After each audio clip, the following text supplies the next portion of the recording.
There is a question by one of our listeners. Yeah. She's asking that with the current U.S. administration seeking to legitimize Israel's seizure of more Palestinian lands, what can Muslims do to protect the Al-Aqsa and help Palestinians attain some kind of freedom or independence?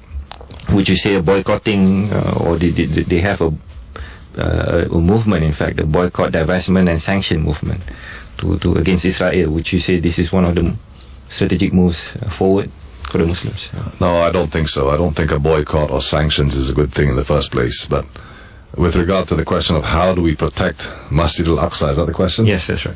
How do we protect Masjid al-Aqsa? That's not easy to do. I mean, you have to have power, you have to have authority, you have to have legitimacy, none of which we have. I mean, the only things that we can do, and I believe this individual here is probably already doing as much as he or she can, but I mean, the most we can do is we can try to assist the Palestinians, but we should also be the ones who lead the conversation about Palestine and about Zionism and about what Israel is doing. I mean, we have not been doing this adequately. We need to start talking more about where did this idea of Israel come from? How did the Zionists allow, or rather, how did the Zionists manage to establish a state when there was already a population there, a legitimate population there? How did they manage to drive these people away from their land? How did they manage to ethnically cleanse the Palestinians from their land? How did they manage to bring in other Jews from the rest of the world? How did they manage to bring them in? Was it voluntary? Was it forced? I mean, these are all questions that we need to be asking, we need to be talking about, because we already know some of the answers to these things. Like, for instance, how did they repopulate Palestine when they established Israel? How did they repopulate Israel after they had already ethnically cleansed most of the population of the Muslim Arabs and Christians? Right. They forced them. Right. They forced the Jews to come from Eastern Europe, and they forced them to come to Palestine. It wasn't voluntary on the most part. A lot of it was forced. A lot of it was forced migration.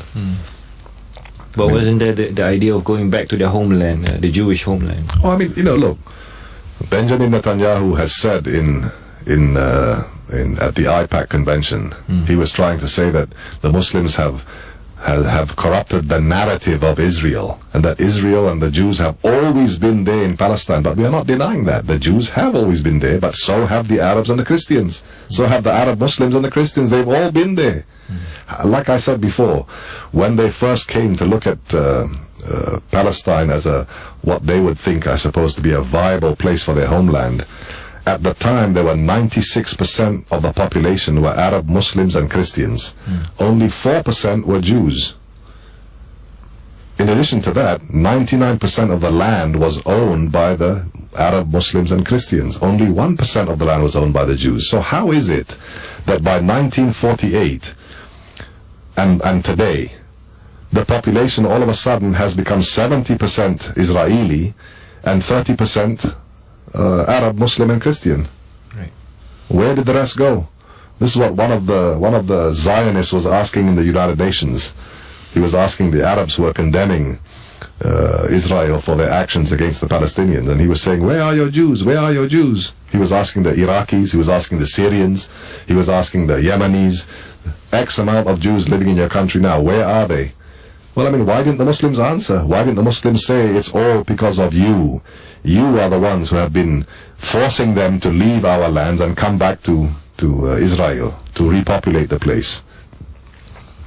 We are not saying that the Muslim fanatics in Israel and Iraq and Syria and Lebanon, all places like that they were also aren't responsible perhaps for their extremism driving out some of the Jewish population. But already there is an answer that for the most part the Jews were forced to come back to Israel.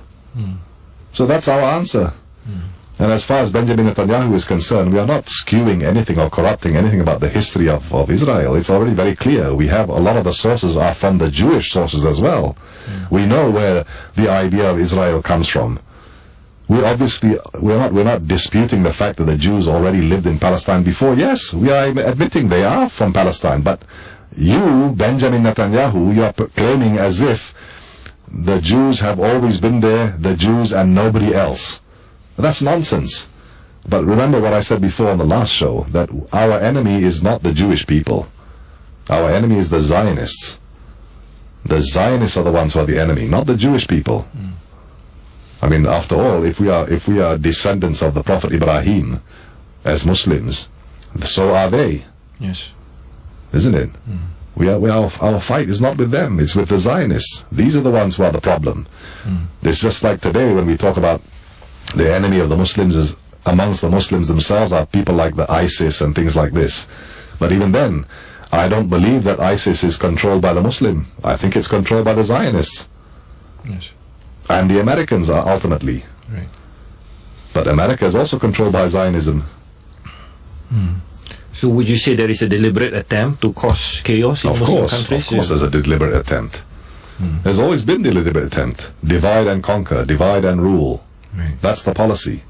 And the Muslims cannot unite and will not unite. So we should not have this pipe dream that we think we can unite the Muslims. The last time the Muslims were united, it took a prophet to unite them. Prophet Muhammad. And he's not about to come back. There's no other prophet after the Prophet Muhammad. So don't have this idea that the Muslims suddenly, miraculously are going to unite. They're not going to. Look at Saudi Arabia. Look at what Saudi Arabia is doing in Yemen. Do you think that is justice? They are the worst example of justice. You cannot rely on them, and yet we are looking at them as if they are the ones who are responsible to guide the Muslims of the world, but they are not. They are the worst example.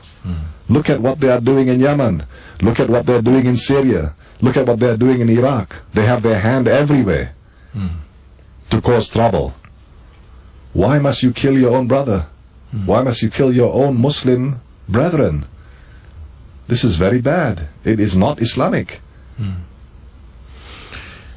Would you say also that because there are theories such as the clash of civilization propounded by the likes of Samuel Huntington, that there is a great deal of tension between these so-called two major civilizations, Islam and the West as well? But there's always been tension. There's always been opposition to Islam. Always. It's not the fact that the Muslims or Islam goes seeking for this kind of tension. It's not.